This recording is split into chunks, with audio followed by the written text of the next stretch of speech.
আমি মনে করি প্রবাসে যারা আছে এরা হলো বাংলাদেশের সম্পদ।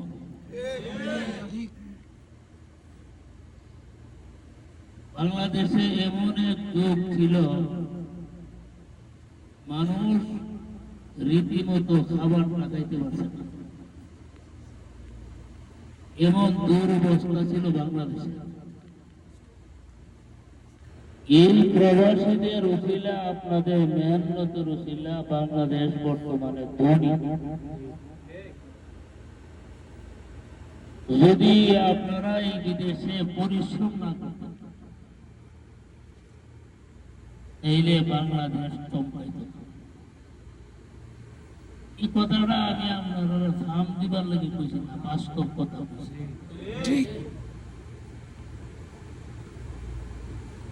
আমরা বাংলাদেশে আগে ছেলেরা গরু রাখতো, রাখা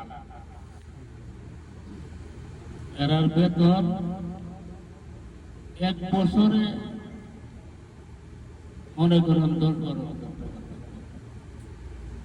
এরা যখন বিদেশ আসছে এরা মাসে রুজি করছে 50,000 টাকা। এইভাবে আল্লাহ তাআলা আপনাদের এই পরিশ্রমের মাধ্যমে আমাদের দেশকে শান্তিশীল করছে। আপনাদের জন্য এমন কোন দোয়া নাই যে দোয়ার মধ্যে আমি প্রবাসীদের নাম উল্লেখ করি না। সবসময় আমি প্রবাসীদের জানমালের জন্য দোয়া করি। যাই হোক, আমি অল্প কয়েকটি কথা বলবো, যেহেতু আপনারা আমার দেশের মানুষ।